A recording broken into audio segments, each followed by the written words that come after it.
It's a shock, and yeah, it sucks. Hundreds of thousands of students and many teachers are left in the lurch as ITT Technical Institutes announces they're closing less than a week before the start of the fall term. We do not have local control over our own neighborhood. Not everyone's on board as the county sprays once again to contain a mosquito that, if infected, could spread the Zika virus. And Hurricane Newton slams into Baja California. We'll let you know what's in store for the Southwest coming up. KPBS Evening Edition starts right now.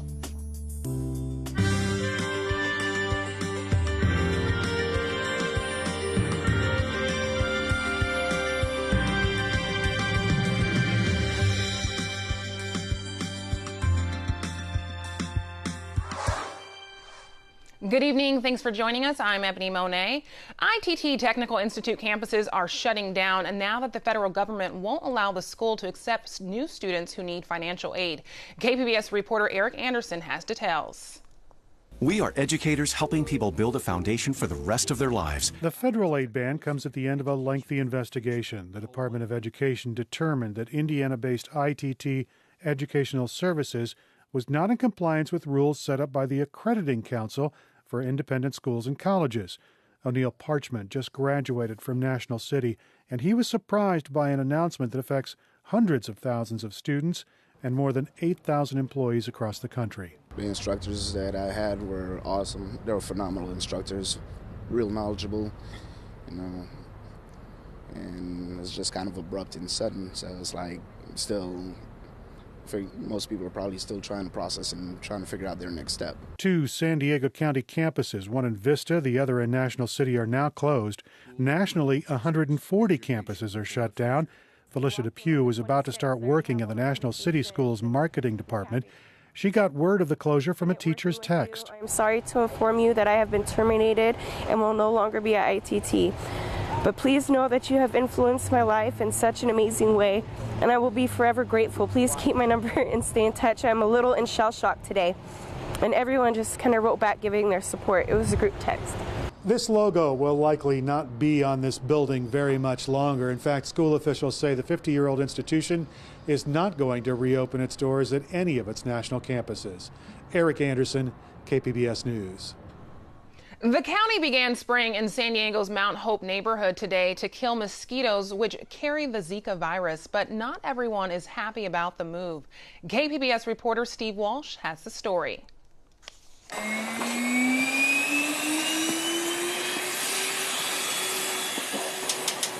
Health officials began going door to door today around Market and Quail, spraying for the Aedes mosquito, a non-native variety which is known to carry the Zika virus. But we unfortunately have detected it in the last couple of years, and really finding any of them present indicates a need for action. The reason they are spraying now is because someone who lives in the neighborhood has a confirmed case of Zika, which they contracted outside the country. Health officials say the chemical they're spraying, Paranone 25-5, is safe to humans and pets. Not everyone is convinced. Cy Stevens trailed the county vector control workers with a bullhorn. Do not allow them to spray toxic, cancer-causing chemicals into your house. Some residents put up signs telling the county not to spray on their property.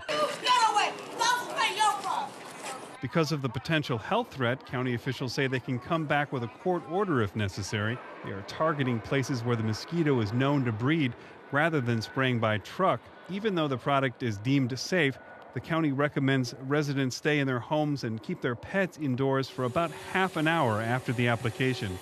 Steve Walsh, KPBS News. Hurricane Newton hit the southern tip of Baja California today. The tropical storm shattered windows, downed trees, and knocked out power in cities like Los Cabos. The storm is now headed north, but Shane Ashoker explains San Diego has nothing to worry about.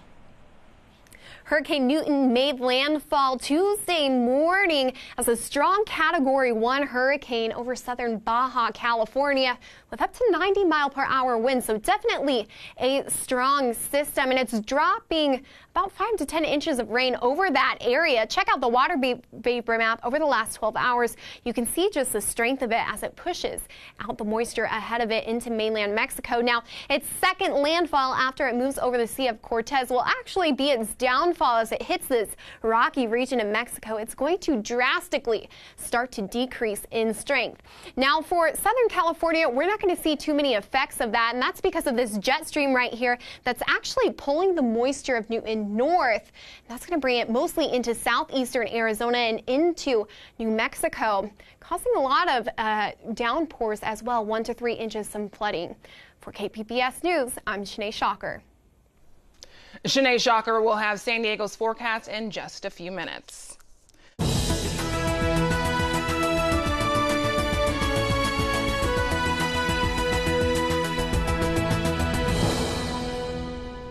While the presidential race has bellowed all summer, most local races have been quiet. That ends now. Labor Day marks the unofficial start of the November races, and KPBS reporter Claire Tragesser says several in San Diego will start getting attention. Normally, the big San Diego race would be for mayor, but Kevin Faulconer won re-election in June. So instead, attention will center on the city attorney race and 2 ballot measures that will shape future San Diego elections. Measures K&L will ensure all elections are decided in November, not June. Here's political consultant Laura Fink. It will fundamentally restructure the way city elections are being held in the city of San Diego. It is a charter reform measure, which means it will amend our city's constitution, and it will ultimately make running for office very different, make getting reelected for incumbents very different. Because November elections usually favor Democrats, parties on both sides plan to spend heavily on it. Fink says she also expects the presidential race will have an impact on local campaigns. The thing that everyone is talking about that will have an impact on a number of races locally is the specter of Donald Trump running for president. And I think that is going to have an effect both on the turnout, but also on the positions that a lot of local electeds will be taking. Fink says one of those electeds is incumbent Republican Congressman Darrell Issa, who's facing a surprisingly tight re-election bid. Claire Tragesser, KPBS News. Federal health officials are advising doctors against using the spray version of the flu vaccine this year. That's because for the last 3 years, it hasn't been as effective as the shot. The product, called Flu Mist, was once considered the best vaccine for protecting children against the flu. And it's not clear why it hasn't been as effective in recent years.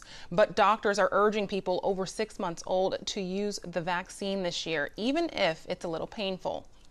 I mean, every year in the United States, about 200,000 people are hospitalized with influenza. About 20 to 35,000 people die from influenza, and about 75 to 150 children, most of whom are previously healthy, die from influenza. So an influenza vaccine is important.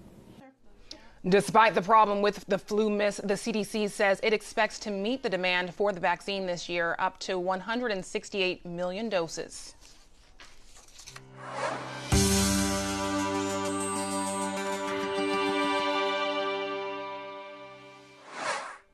It has been 10 years since San Diego started requiring city contractors to pay their employees well above minimum wage. The living wage law faced fierce opposition, but a decade later, many say it's been good for workers and employees. Today, I spoke to iNews Source reporter Chris Young about what lessons can be applied as the city moves forward with the new minimum wage law.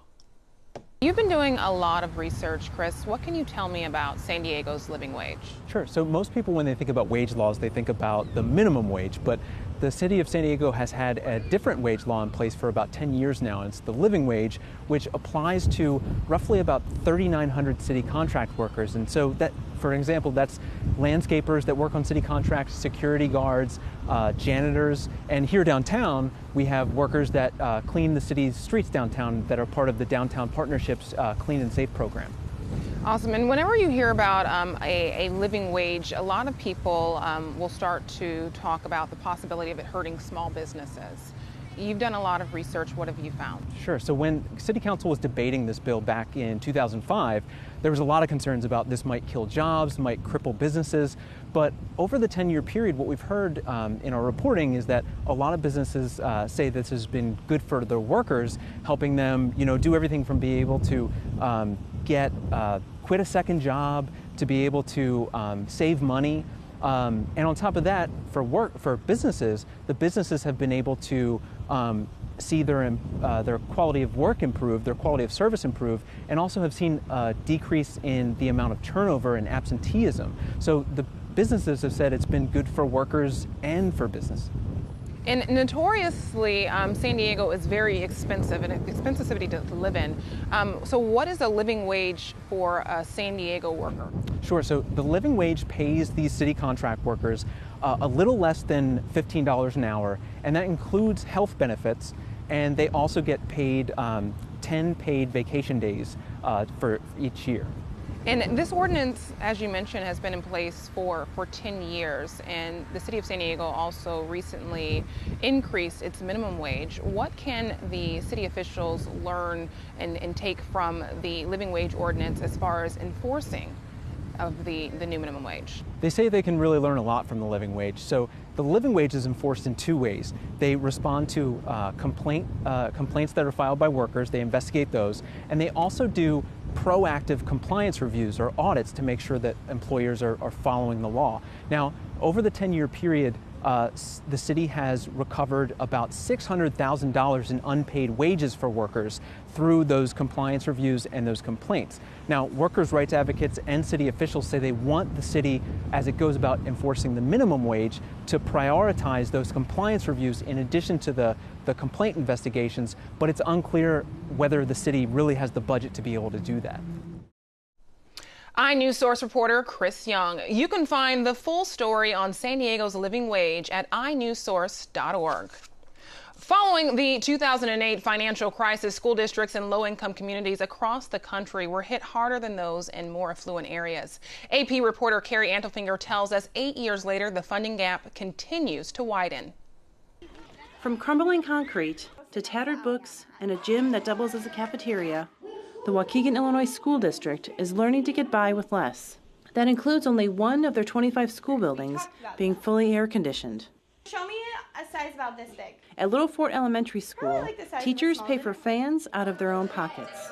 For me as an adult, sometimes it's hard to function really well and to be engaged in a lesson, so I can only imagine what the kids are going through when it's really hot. According to an Associated Press analysis, school districts across the U.S. serving high-poverty communities have taken a harder hit to their funding following the 2008 financial crisis. If we don't have the resources here, we're not letting our kids achieve to their fullest potential as other districts can, and these kids are just as capable. With cuts in federal and state funding, school districts with higher tax bases haven't been hit as hard, like Adelaide Stevenson High School. It resembles a small college campus with 120 student clubs, more than 30 sports teams, and 5 different spaces for theater performances. There's also an Olympic-sized pool and an espresso bar. So we're certainly well aware of what other schools are suffering through right now, and we sympathize with them, but we're very lucky in that we're not having to face a lot of the issues that they are. Stevenson spent nearly $19,000 last year per student, compared to $12,600 in Waukegan. We're kind of like trying to think outside the box. Matthew Cabrera, who takes advanced placement classes, knows he's fortunate. His family moved from the south side of Chicago when he was in 2nd grade.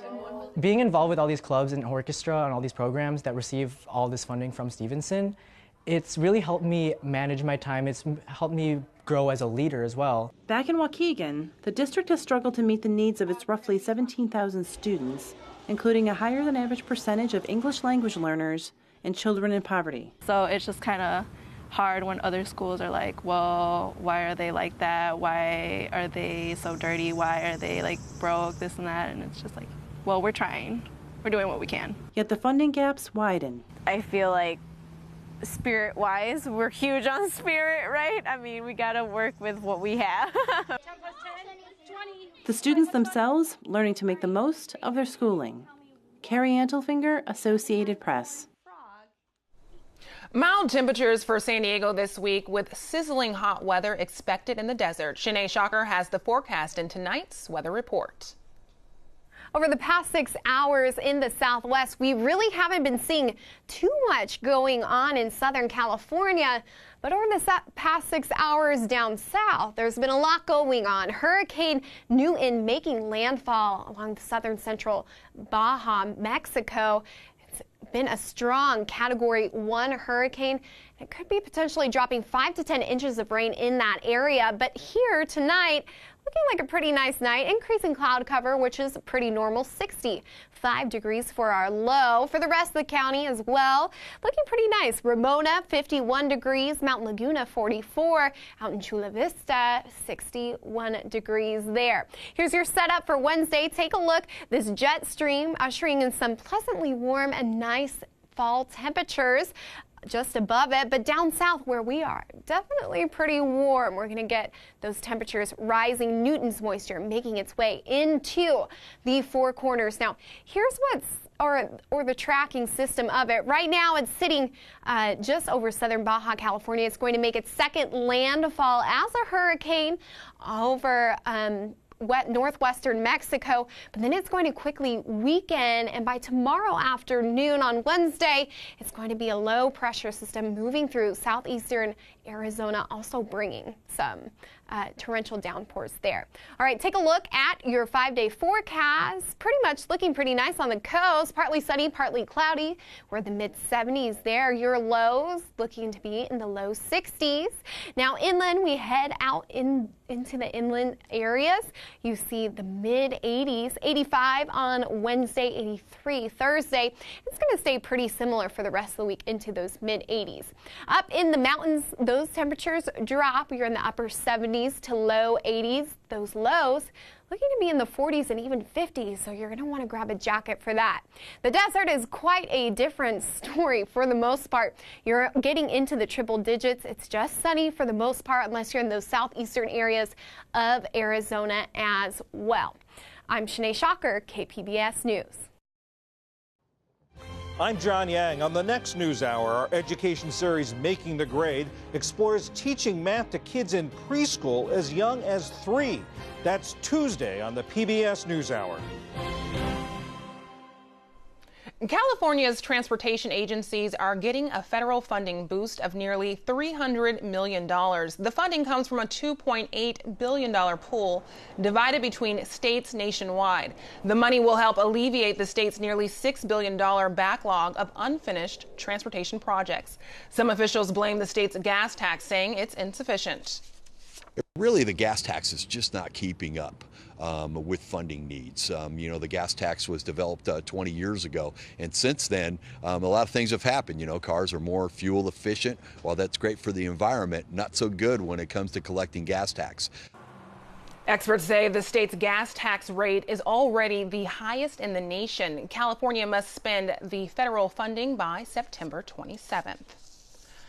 Cars tend to greet drivers with a chime or a beep. They can also use noises to warn drivers about the dangers on the road. Associated Press reporter Mike Householder takes us a look at the science behind car noises. Cars are noisy. Revving engines, tires on pavement. But what about the sounds coming from inside the car? Ford calls them chimes. So we use our chimes as the voice of the automobile. It takes a team to bring that voice to life. Engineer Sean DeGennaro is a member of Ford's Vehicle Harmony division, whose job it is to make sure those alerts get noticed by the driver. If we get it wrong, you don't know that you have low tire pressure, you don't know that you're low on fuel, and then all of a sudden you're stuck on the side of the road. Ford engineers view the chime development process as a scientific and musical exercise. There's certain sounds to the human ear that we know through traditions of music, that we know through studying behaviors of the ear that tell us that are irritating to the human ear and pleasant to the human ear. It's up to us to pick the right frequencies that can deliver either the harsh or positive sound that we want. At Toyota, they're called buzzers. Nathan Secord says he and his fellow engineers have a choice of pre-selected noises. and they assign them to different tasks based on the urgency of the alert. There's like a ranking system where it'll determine how severe the warning needs to be. 10 years ago, there wasn't much research behind interior car noises. But as more features have been added to vehicles, the number of sounds has grown. A car on average will have anywhere between 10 to 15 chimes, with at most, I would say, about 20 different unique chimes in the vehicle. So whether something has been left in the back seat, an object is a little too close while the car's backing up, or a potential collision is about to occur, there's a carefully designed chime or buzzer for that. Mike Householder, Associated Press, Livonia, Michigan. Hops can be critical for craft brewers. In tonight's Harvest Public Media Report, Ariana Brocious visits a hop farm in Nebraska to see the challenges with this unique plant. Let's check some.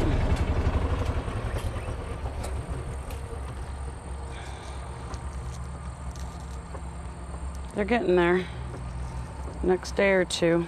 Annette Wiles is checking on the yellow inside a hops cone. The yellow inside is called lupulin, and that yellow is what gives the hop the flavor. And that flavor is what craft beer makers are looking for.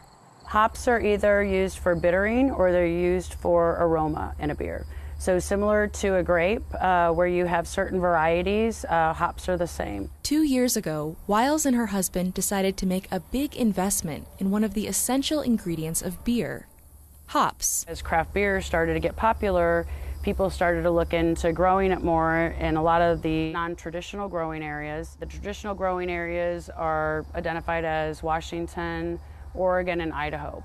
They've been growing hops forever there, and they've had the market for a long time. While craft brewing has grown and thrived across the country, hop production has been slow to follow. Although the climate and soils of the Midwest might be good for hop plants, there have been other obstacles. The barrier has been equipment. When we started to look into getting into growing hops, we found that there's big scale equipment that is 300 plus acres, and the smallest equipment that we could find was about 150 acres. That's like a $50,000 to $60,000 piece of equipment that you could get from Germany.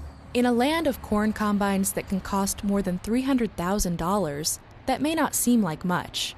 But the Wiles had a hard time finding equipment. Harvesters are being bought up by other producers looking to get into hops. The Wiles had this harvester, a German-manufactured Wolf, shipped from overseas. And right now, the machine is still too big for them. To date, the Wiles only have 13 acres in production. Today, the Wolf is suffering from too much moisture after a recent rain, which offers a good illustration of the difference between a hand-harvested hobby crop and mass production.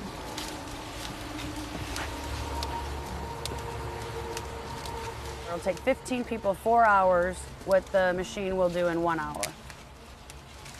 Once hop cones are harvested off the vine, that's V-I-N-E instead of vine with a V, producers need lots of space to dry them out. You also need a bit of time and a watchful eye on moisture levels.